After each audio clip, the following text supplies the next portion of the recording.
այնքան գրկաբաց ընդունեց Արցախը մեզ, հայրենասեր լինելու, հայրենիքի համար մտածելու համար շատ բան պետք չէ, պարզապես սրտացավություն է պետք։ Ես ուղղակի սովորեցրել եմ ինչպես ապրել, մնալ մարդ, լավ մարդիկ ավելի շատ են։ Ես մի փոքրիկ հույս ունեմ, որ կարող եմ մեծանալ, մեկ-տեսար Աստծո ճամփեքան քննելի են։ Ուժը ստանում եմ արցախցիներից նաև դուրս գալուց խաչակնքվելով մեջքի վրա դուրս եկան։ Դրանից ավել ուժ որտեղից ես կարող եմ ստանալ։ Զինվորը չի պարտվել, զինվորը միանշանակ հաղթել է։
Տիկին Գայանե, Արցախի մասին շատ խոսելը կարծես մեղմացնում է կորստի ցավը։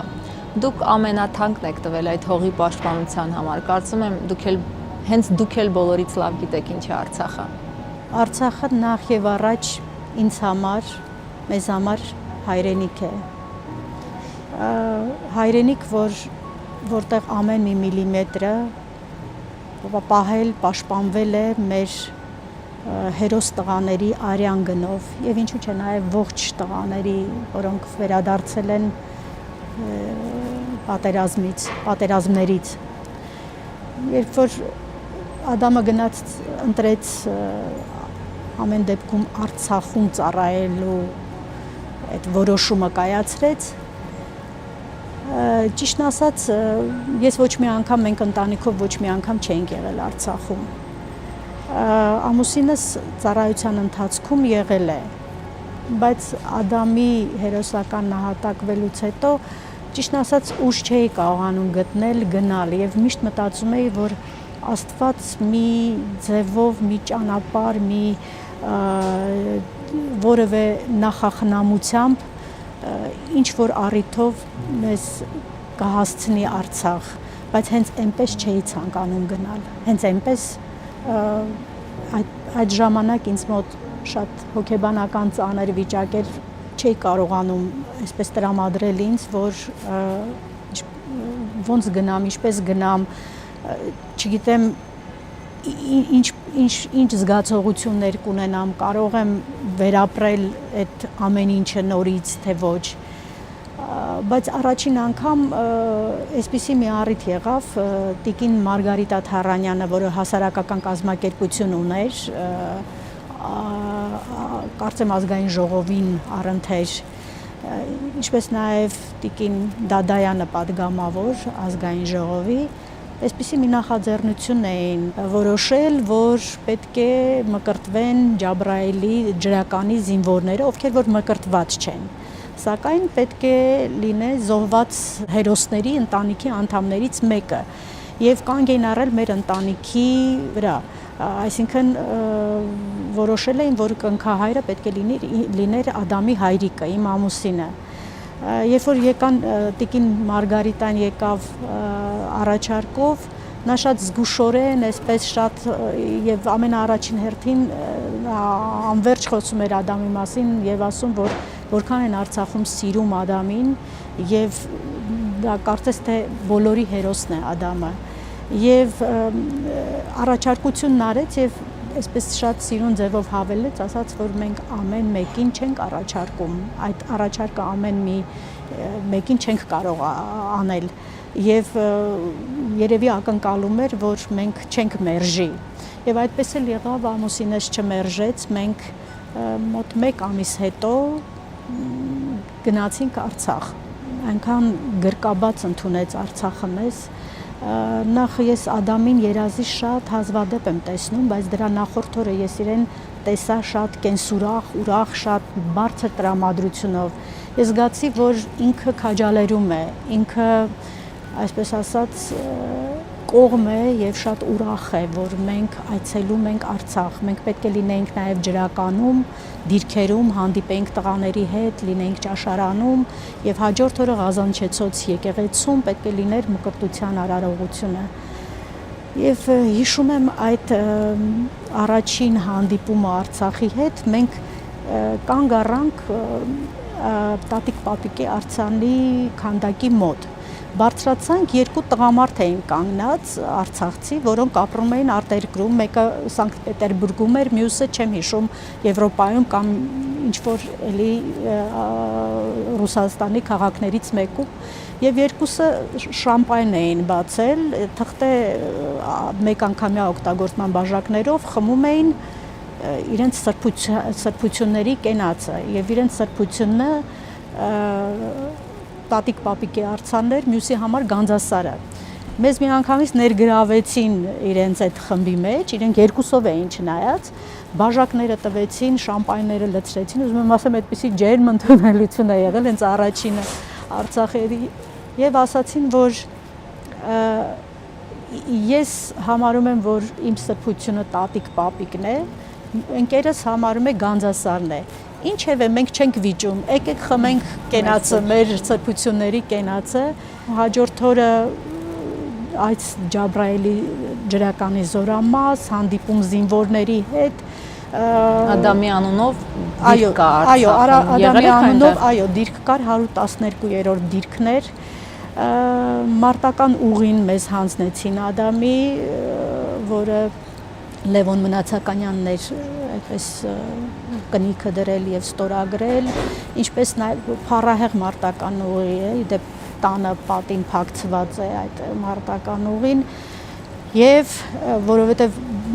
պատերազմի ժամանակ, մարտի ժամանակ հրամանատարը եղել է ինքը սերժանտ էր կոչումով եւ մարտը ղեկավարել է ինչպես հմուտ զինվորական եւ նույնիսկ ճաշարանում եղանք, նույնիսկ այն տեղում, որտեղ Ադամն էր նստում, շատ ջերմ հաճելի ընդունելություն էր եւ շփում սպայական կազմի հետ եւ զինվորների հետ։ Ադամը գրեթե 5 ժամ կրվեց այդ դիրքը պահելու համար, այո, 5 ժամ իր ջոկատի հետ, այո, մինչեւ վերջին փամփուշտի 5 ժամ պայքարել են եւ շրջանաձև պաշտպանության են անցել եւ նահատակվել են համենայն դեպս իր ձայնը առավոտյան 8-ի հատվածում է խոսել իր կամանդիրի հետ, ինչպես է սպայի հետ, վերջին խոսքերը, որ արդեն ուշ է։ Ականատեսների պատմությունները լսելով ինչ զգացիք։ Իմանալով Ադամի կերպարը, որովհետև հենց իրեն մի քանի ամիս առաջ նշանակել էին կարանտինում այդ նորակոչիկները, որ գալիս են բանակ, սերժանտ։ Այսինքն զորամասում շատ ավելի փափուկ, շատ ավելի հանգիստ գործ, ավելի ինչ ասեմ, պատասխանատվությունից քիչ ավելի դիրքերով ավելի վտանգավոր են եւ այլն, բայց ինքը հրաժարվել էր, գնացել էր ղեկավարության մոտ, հրամանատարության մոտ, խնդրել էր, որ ինքը նորից դիրքեր բարձրանա եւ նույնիսկ մինչեւ այդ էլ տղաները ասում են, որ այդ դիրքերը ասում էին Ադամի դիրքեր, որովհետև ինքը անդադ այդ 112 դիրքում էր լինում իր ջոկատի ամենավտանգավոր, ամենակարևոր ստրատեգիական կարևոր դիրքներ։ Ինչ այդ գիտեիք այդ դիրքի մասին։ Ես չէի իմանում, ճիշտն ասած, մի բան ասեմ ձեզ, ինքը չէր սիրում խոսել այդ մասին, բացարձակ ոչինչ չէր պատմում բանակային առօրյայից, շատ կծկտուր բաներ, որոնք որ ոչ մի էական բան չեն, ես այդ վտանգների կամ կողքից էի լսում, կամ ինչ-որ ընկերները հետո պատմեցին, կամ մեկը զորացրվեց հունվարին, նա պատմեց, որ դա շատ կարևոր դիրք է և երբ որ մենք բարձրանում ենք դիրքեր, ճանապարհին հակառակորդը անդադ գնդակոծում է, այսինքն ինքը անկախ ամեն ինչից, եթե նույնիսկ պատերազմ չլիներ, իրենց գործը բավականին վտանգավոր էր տղաների, այդ առաքելությունը, որոնք իրենք կատարում են սահմանին։ Եվ իր ջոկատի տղաների հետ Կարենի, Բագրատի, Ժորայի, Անդրանիկի, Բարիսի, Տիգրանի, ես այսպես որ թվում է մեկ-մեկ շատ վախենում եմ, որ անունները որևէ մեկի մոռանամ, բայց կարծում եմ բոլորին ասեցի։ Մի խոսքով այդ հզոր տղաների հետ կարողացել են պաշտպանել դիրքը եւ զորամասը կարողացել է դիրքավորվել երկրորդ գիծ եւ պաշտպանել թշնամուն, չթողնել որպեսզի առաջանա։ Շատերն էին ասում, դե չէին համարձակվի, դե իհարկե այդ ժամանակ չհամարձակվեցին, ինչ խոսք։ Շատ հերոսացի մայրեր վստահ են իրենց որդին ծառայելու է մինչև վերջ։ Անիմաստ են համարում նրանց խորհուրդ տալ կամ հորդորել, որ թեժ կետերում չլինեն։ Դուք չփորձեցիք ամեն դեպքում հետ պահել նրանց։ Ես փորձեցի ասել, ճիշտն ասած, մի քիչ ուշ իմացա, մոտ 1-2 ամիս հետո, երբ որ ինքը արդեն բարձրանում էր դիրքը։ Ես իմացել եմ մոտ 2 ամիս հետո մենք ընտանիքով։ Չնայած ընկերները գիտեին, այստեղ Երևանում ընկերները գիտեին, բայց խնդրել էր, որ մեզ չասի։ Շատ պատահական իմացանք, պարզապես չէինք կարողանում կապ հաստատել, ընկերոջ հեռախոսին զանգահարեցինք, ընկերը ասաց ծառայակից, որ հիմա դիրքերում է, զարմացանք, այդպես ենք իմացել, ինքը ասաց մամ, ամեն ինչ նորմալ է, իմացի, որ թույլ տուր, որ ես այսպես ինձ շատ ավելի ճիշտ ու լավ եմ զգում, էսա իսկապես ոնց որ իմ ուղին է, ոնց որ ասաց անհանգստացիր, ամեն ինչ նորմալ է, բայց այդ ժամանակ նաև եղբորը խնդրեց, չնայած ինքը համացանցում չէր սիրում տեղադրել զինվորական նկարներ, բայց եղբորը խնդրեց ընդհանրապես էջը փակել իրա։ Ինձ երբեմն թվում է, որ իրենք երևի տեսել են թշնամու առաջխաղացումը, տեսել են կուտակված զորքը, իրենք հասկացել են, իրենք հասկանում էին, իրենք ամեն օր ինչի առաջ են կանգնած։ Բայց ես էլ եմ ասում, եթե մարդը ազնիվ է, եթե մարդը կիրթ է, եթե մարդը համարձակ է, եթե մարդը օժտված է մարդկային բարձր հատկանիշներով, նա նաև հայրենասեր է։ Եվ հայրենասեր լինելու, հայրենիքի համար մտածելու համար շատ բան պետք չէ, պարզապես սրտացավություն է պետք։ Ձեզ շատ են չէ հարցնում, այդ դուք եք նրա մեջ սերմանել հայրենասիրություն։ Շատ են հարցնում, բայց ես միանշանակ ասում եմ, ես ուղղակի սովորեցրել եմ ինչպես ապրել մնալ մարդ բոլոր պարագաներում եւ հայրենասիրության մասին մենք շատ չենք խոսել տանը, ինչ ճիշտ է, բայց դա մարդու մեջ է, դա մարդու երակներում է, եթե ինքը կարգին մարդ է, եթե ինքը ազնիվ է, եթե ինքը առաքինի է, ես նորից եմ կրկնում, բայց այդպես է, որովհետև հակառակ դեպքում եւ հայրենասիրություն չկա եւ ոչ մի բան չկա։ Մենք այս 10 տարիներ, մոտ 9-10 տարիներում պատկերացրեք ինչ տեսակ մարդու ասես չտեսանք եւ կեղծ բարեպաշտներ եւ կեղծ հայրենասերներ ցավոք սրտի, որոնք խաղում են հայրենասիրություն եւ նաեւ փայլուն հրաշալի մարդկանց եւ ես համոզված եմ, ես ասել եմ եւ նորից եմ ասում, որ լավ մարդիկ ավելի շատ են մեր ժողովրդի մեջ, որակով ավելի շատ է։ Ցավոք սրտի մենք միշտ կենտրոնանում ենք այն վատ մի քանի հոգի վատ տեսակի վրա։ Պետք է ուղղակի ուշադրություն չդարձնենք կամ եթե հնարավոր է չթողնենք այդ մարդկանց առաջին պլանում։ Արցախում երբևէ չէր եղել, Չէր բայց եղել։ որոշել է այնտեղ ծառայել։ Այո, եւ շատ գոհ էր ծառայությունից եւ ասում էր շատ լավ, նույնիսկ մենք որ ուզում էինք գնայինք, ասում էր մի եկեք, որ պետք լինի, ես կգամ։ Ես ինքը արդեն այդքան հարգանք ու սեր էր վայելում, որ յուրաքանչյուր պահի կարող էր հանգիստ գար արձակուրդ։ Այդքան ինքը իր սիրված էր հրամանատարության կողմից, սիրված էր զինվորների կողմից։ Եվ տղաներն էլ են պատմում, ասում են, երբ որ ինչ-որ մեկը պետքա զորացրվեր, ասենք իջնեինք, արդեն գնար տուն։ Ինքը կանգնում էր, չնայած ինքը սերժանտ էր, բայց ինքը կանգնում էր իր փոխարեն, ասում էր դու մի կանգնի, հանկարծ քեզ բան չլինի։ Ու անկախ քեզանից, որ հարցա չէ ծագում, բա որ քեզ մի բան լինի։ Այս սենց զգացողություն է, դա անբացատրելի զգացողություն է։ Մենք որ եղանք դիրքերում, Ադամի անունը կրող դիրքերում 112-րդ դիրքի, դեպ այդ դիրքն էլ բունկերատիպի դիրք էր եւ երևի միակը Արցախում։ Ինքը փակ էր վերևից։ Շատ երկար գնացինք, Թշնամուն նայեցինք հատուկ դիտակետից, նույնիսկ մի հատված կանգնած, ես հարցազրույցել եմ տվել Արցախի հեռուստատեսությանը, որ հետևում Թշնամին է, բայց հենց դա ես այդտեղ ավելի լավ Ադամին հասկացա, բացարձակ վախի զգացողություն չկար, տագնապի, վախի, չգիտեմ դա ինչից էր, բայց այդպիսի զգացողություն էր, ես լրիվ հասկացա այդ տղաների այդ Ադամի կերպարը, Ադամի զգացողությունները ու ես լրիվ հասկացա ինքը թե ինչ որ բաներ կար, որ ինչ որ դետալներ կար, որ անհասկանալի էր, այդտեղ ամբողջացավ, ես լիարժեք իրեն զգացի են ամենամանր բջիջներով անգամ։ Սուրբ Ղազանչեցոց եկեղեցում կայացավ մկրտությունը, հաջորդ օրը միջոցառումներ դպրոցներում 7-րդ Չարենցի անվան եւ առաջին դպրոցում, հետո Տիկին Թարանյանն ասեց Մարգարիտան, որ ասեց գիտեք բոլոր դպրոցները միջոցառումներ են անում եւ քանի որ լուսաբանվում էր լուրերով Արցախի հեռուստատեսության մեր այցը եւ մեզ հետ անընդհատ լրատվական այդ խումբը պատտվում էր։ Արդեն գիտեին, որ մենք այսօր միջոցառում անենք Ստեփանակերտի համար առաջին դպրոցում, 7-րդ դպրոցում, բոլոր դպրոցներում ինչ որ միջոցառումներ էին պատրաստում եւ անհամբեր սպասում էին մեր այցին։ Չզղջացիք, թե ինչու ավելի վաղ չեք եղել Արցախում։ Իհարկե զղջացի, բայց գիտեք, ես մի բան ասեմ ձեզ, շատ մարդիկ կան, որ ընդհանրապես չեն եղել, բայց շատ են սիրում եւ իրենց համար շատ մեծ ցավ է, իրենք հասկանում են, որ դա հայրենիք է, իմ միջավայրում կան։ Ես նախ հողն էր շատ բերի եւ ինքը շատ կանաչ էր,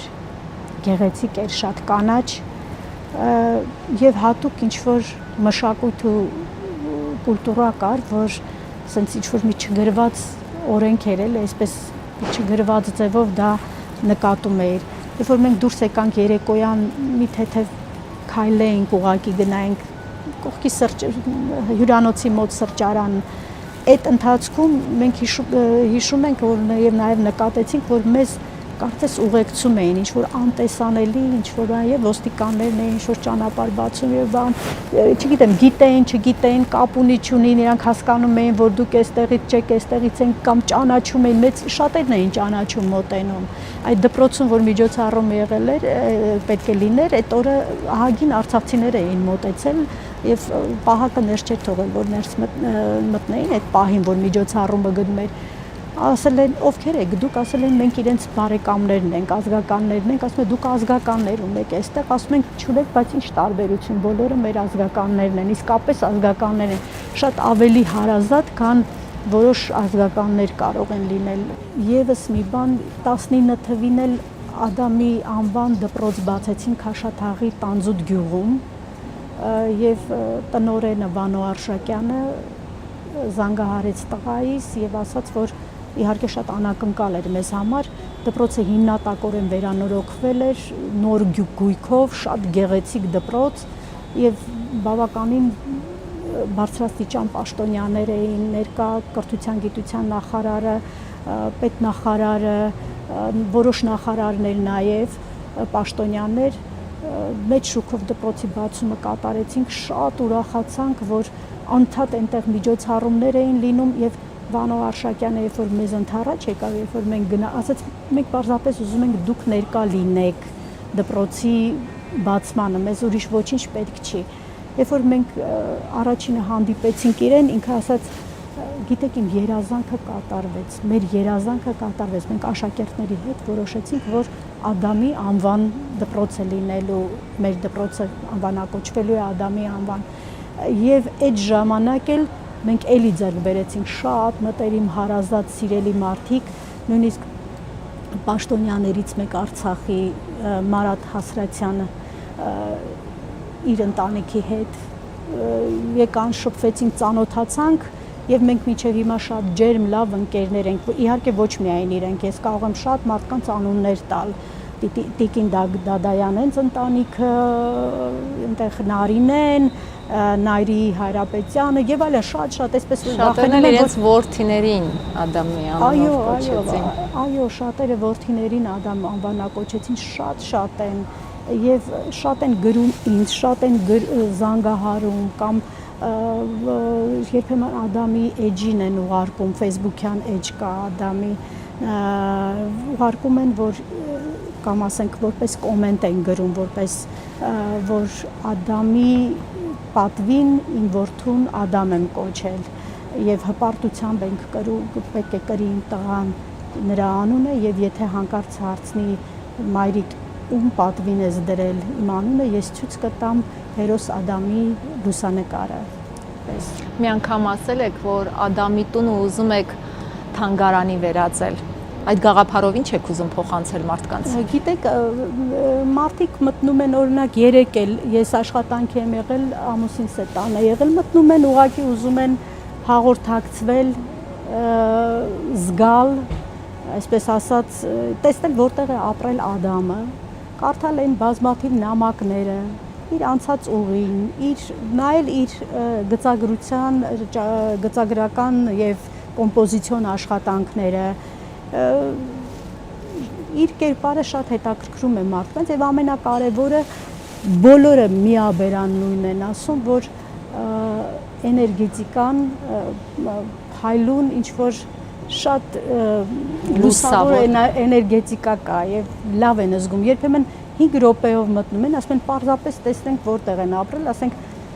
որտեղ է ապրել Ադամը եւ այսպես 1-2 ժամ, 3 ժամ այդպես տեսեք քիչ առաջ դուք էլ նշեցիք, որ նույն այդ դիրքում էիք վախ չկար, նույն այդ երևի զգացողություններ Ադամի։ Այդպիսի զգացողություններ, որ ուղղակի դա անբացատրելի է, չեմ կարող բացատրել։ Ստեփանակերտում հիշում եմ, որ նաև որոշեցինք ուղղակի գնալ շուկա եւ օգտվել քաղաքային տրանսպորտից։ Այդ ինչ որ դետալներ եմ ուզում ասել, որ օրինակելի է, էլի շատ լավ կլինի, որ մեր մեջ դա մտնի որպես կուլտուրա, որպես մշակույթ, էլի։ Տրանսպորտը ավտոբուսը թեթև էր, շատ մարդաշատ չէր։ Բարձրացանք ու տեսնենք տղամարդիկ, ես եւ Հարսիկս ենք, տեսնենք բոլոր տղամարդիկ ոտքի կանգնեցին։ Կապ չունի, բայց նստելու տեղեր կա։ Չգիտեմ, դա ուրիշի հետ պատահել է, եղել է ինչ որ այդպիսի, այդ մշակույթը, այդ չգիտեմ, վերաբերմունքը, կնոջ, այդ խորին հարգանքը, այդ գրված եւ չգրված օրենքները։ Հիմա ինչպես եք վերապրում բռնի հայաթափված Արցախի կորուստը, երբ գիտեք, որ ձեր որդին զոհվել է այդ հողի համար։ Ինձ համար կրկնակի ցավ է դա, իհարկե, կրկնակի, որովհետեւ ես այնտեղ գնալով դրանից հետո ես 3 անգամ գնացի ու փառահեղ եւ մարդկանց հետ ծանոթացա եւ փառահեղ ընդունելություն եւ սեր եւ չգիտեմ էներգետիկա եւ չգիտեմ կրկնակի է դա այդ կորուստը, բայց մի բան ասեմ ձեզ, հույսը չի կարելի կորցնել, դա հուսահատությունը, դա աստվածաշնչյան մեղքերից մեկն է, Ես մի փոքրիկ հույս ունեմ, որ կարող եմ մեծանալ, մեկ է տեսար Աստծո ճամփեքան քննելի են, որ ամեն ինչ լավ է լինելու։ Արցախում հնչելու է հայ երգը, երաժշտությունը, հայոց այբուբենը եւ ապրելու է հայ մարդը իր բնորանում։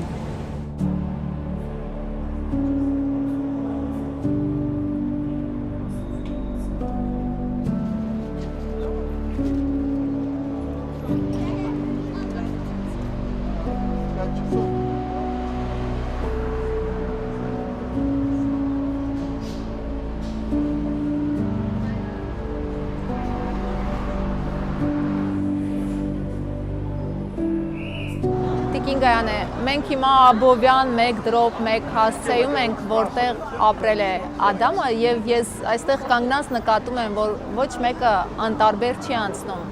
այս հատվածով։ Այո, մեր ժողովուրդը հիմնականում գալիս է, կանգնում է, կարդում է, շատերը ցայտաղբյուրից ջուր են խմում, նույնիսկ զբոսաշրջիկներն են անցնում, զբոսավարների հետ մոտենում են, եթե մի քիչ երկար կանգնենք մենք, կտեսնենք, որ զբոսաշրջիկները ինչպես են գալիս զբոսավարների հետ եւ պատմում է Ադամի հերոսության մասին, այնուհետև բակ են մտնում,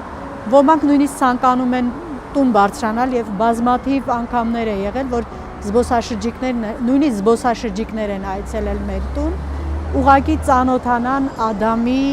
տանը, որտեղ է ապրել Ադամը։ Ես ուժը ստանում եմ, միշտ ասել եմ մարդկանցից, Սերժ Սարգսյանը ապրիլյան պատերազմի տարելիցին 2017 թվականին այցելեց մեր տուն եւ հարգանքի, այսպես շնորհակալության խոսքեր ասեց։ Եվ նրա ամենաառաջին բառերը դա էր. ես շնորհակալություն, որ այդպիսի տղա եք դաստիարակել եւ եթե չլիներ Ադամը եւ իր ջոկատը, կորուստները կլինեին անդառնալի։ Ուժը ստանում եմ արցախցիներից նաեւ, որ տեսնում եմ ինչպիսի վիճակում են հիմա եւ կարողանում են ապրել եւ լինել տոկուն։ Շատերի հետ կապ ունենք, շատերի հետ եմ շփվում։ Նույնիսկ անծանոթ արցախցիներ են կապ հաստատում ինձ հետ։ Ինչ հարցերով դիմում են, եթե կարողանում եմ օգտակար լինել, օգտակար եմ լինում։ Ինչով որ հնարավոր է, թեկուզ մի բարի խոսքով, ջերմ վերաբերմունքով, ես զգում եմ, որ այդ մարդիկ դրա կարիքը շատ ունեն եւ իսկապես այդ մարդկանց հոսքը, ես որ ասում եմ, հսկայական մարդկանց հոսք էր գալիս, հատկապես այն առաջին տարիներին մենք նույնիսկ հաց ուտելու ժամանակ չէինք ունենում, անծանոթ մարդկանց հոսք, անծանոթ, բացարձակ անծանոթ, տարբեր երկրներից եւ Հայաստանաբնակ եւ տարբեր երկրներից։ Ես հասկացա, որ ես այդպես կարողացա ապրել։ Ես ուղղակի այդպես կարողացա մենք ապրել ու ուժ ստանալ։ Ամերիկայի Միացյալ Նահանգներից երիտասարդների խումբ էր եկել մեր տուն մի քանի տարիներ առաջ։ Դուրս գալուց խաչակնքվելով մեջքի վրա դուրս եկան։ Դրանից ավել ուժ որտեղից ես կարող եմ ստանալ։ Դա անբացատրելի ինչ-որ մի բան է։ Եվ նրանք ինձ են ուժ տալիս, ես էլ գուցե ինչ-որտեղ այն մարդկանց, ովքեր որ դրա կարիքը ունեն։ Չգիտեմ, նույնիսկ թեկուզ հոգեբանորեն ծանր վիճակի մեջ են։ Նույնիսկ եղել են երիտասարդներ, որոնք ամուսնանալու են, գալիս են, ասում են եկել ենք ձեր տանը օրհնություն ստանանք։ Եթե մարդիկ հավատում են դրան, եթե մարդիկ դրանից լավ են զգում, ապա ինչու՞ն է բանը, մենք փոխադարձ այդ սերը փոխանցում ենք եւ ես կասեի մարդկանցից, այդ հրաշալի մարդկանցից, որոնք շատ են մեր հասարակության մեջ եւ մենք պետք է պինդ բռնենք այդ մարդկանց փեշերից, ամուր բռնենք իրար ձեռքերը, որ կարողանանք ապրել ու գոյատևել։ Ադամի պայքարը հենց ծառայությունը, նրա հերոսությունները հայրենիքը սիրելու վառ օրինակ են։ Ինչ է կարծում, այսօրվա սերունդը Ադամի արժեքներով է դաստիարակվում։ Այո, բայց շատ կուզեի, որ շատ ավելի մասսայականորեն լիներ դա, ասենք գաղափարախոսության նման լիներ, հասկանում եք, շատ կուզենայի մեր գաղափարախոսություններից մեկի մեջ լիներ նաև այդ հայրենիքին սիրելու եւ հերոսներին այդպես պետականորեն վեր դասելու գաղափարախոսությունը, որովհետև այլ կերպ մենք չենք կարող, մեզ թվում է թե ինչ որ բաներ ջնջելով, չհիշելով կարող ենք շատ ավելի լավ ապրել կամ թեթև ապրել եւ այլն, բայց այդպես չէ։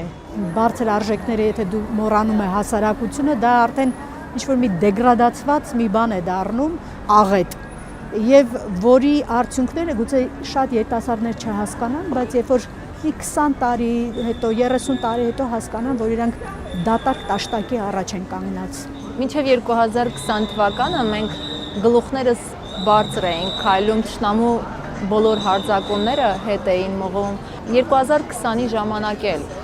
բազմաթիվ հերոսական դրվագներ եղան, պարզապես մնացին պարտության ստվերում։ Ինչ եք կարծում, 44 օրյայում մեր զինվորը պարտվեց, թե զինվորը չի պարտվել, զինվորը միանշանակ հաղթել է։ Գիտեք, այնքան հերոսական դրվագներ կան,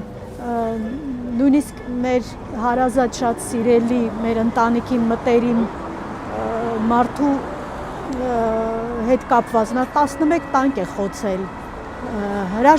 հրաշք հերոս տղա է նա, Գևորգ Գրիգորյան, Գագիկը Պողոսյան, չգիտեմ, կարող եմ շատ-շատերի անունները, այսպես Ռաֆայելը, ինչ-որ մեկինը վախենում եմ, սենց անունը, չգիտեմ, Խաչիկը Պողոսյան եւ այլն, շատ կան, Հայկը, մյուսը, որ լսում ես իրենց կատարած հերոսությունների մասին, իրենք զոհվել են իմանալով, որ հաղթել են, իրենք իրենց մեջ հաղթանակ են ունեցել եւ մենք էլ ենք համոզված, որ մենք հաղթելու ենք, չգիտեմ, ես կարծում եմ, որ սա մի բան երազ էր, մի վատ երազ է, որ մենք մի օր կարթնանանք, այսպես կթոթափենք մեր վրայից այդ բացասական բոլոր, այսպես ասած, փոշին եւ Փյունիկի նման վեր կհառնենք։